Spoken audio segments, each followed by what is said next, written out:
Yeah, I need to vent a little bit. Uh, I want you to know what your country's been keeping from you.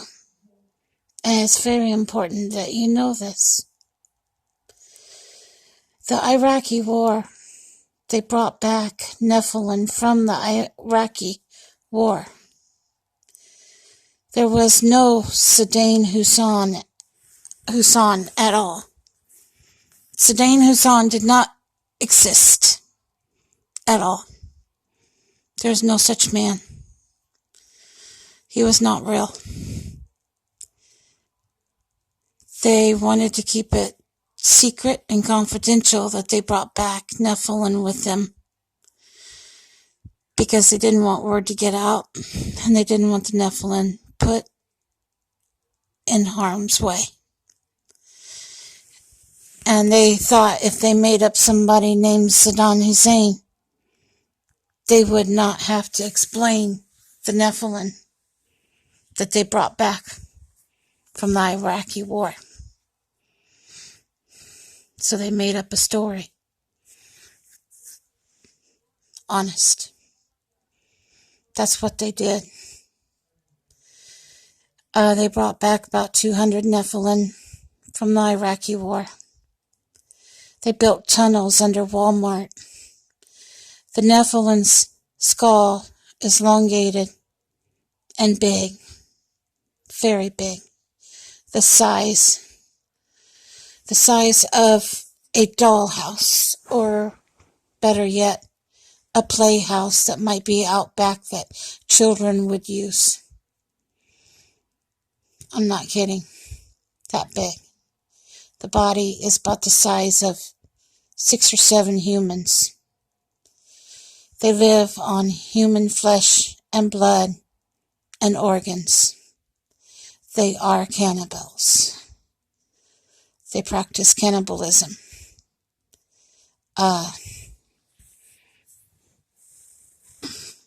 Thing is, they closed up stores that had walk-in freezers in them so they'd have a place to hang the humans by the jaws to feed to the Nephilim underneath the store. Then that way they would not have to explain the disappearances of the humans. I'm serious.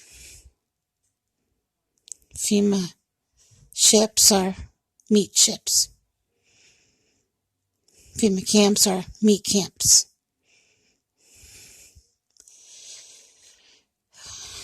Strip malls where the stores are blacked out are people zoos. There's 800 FEMA camps in the United States. You divide that by 200, which is 4 in each city that are blacked out for the humans to feed to the Nephilim. They're feeding humans to the Nephilim, and the problem is Nephilim are hungry. That's why they're doing what they're doing, and that's why people are disappearing and vanishing. They're being fed to the Nephilim. Thing is, Nephilim also eat organs from the humans, so they do not save the organs for any donors at all. They eat the organ because it's got life in it. It's also got the soul in it. That's why they eat the organs. They do that for energy, is what they say. They use guillotines because when they chop off the head, the oxygen stays in the blood, just like a chicken. And to a certain extent, the blood still has the oxygen in it, and they get more energy out of that when they drink it that way than if it doesn't. So they use the guillotines for a clean cut so that they can keep the oxygen in the blood of the human.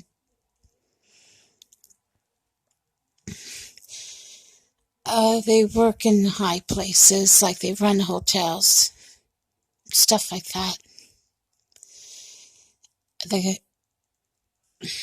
Where I lived at the apartment, the guy next door had complained about something, and the landlord came over and asked him, went to his place, said, "Do you have $460? He said, "No."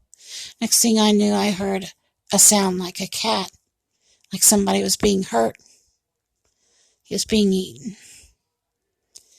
There was a spirit of the Nephilim in the guy that ran the place, and nobody knew it, because the woman that worked at the office, she told me, she said, "Well, he came back, he was never the same." I won't name names. I'm not going to do that. But he had the Nephilim spirit in him. That's what was wrong. Nephilims eat humans. They made the tunnels so that they would be safe and secure and protected from harm. They didn't want the humans hurting them. That's why they kept them in the tunnels. But they're feeding humans to them. That's what's going on, people.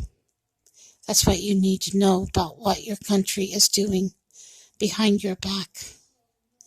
They lied about Saddam Hussein. There was no Saddam Hussein. They lied to us.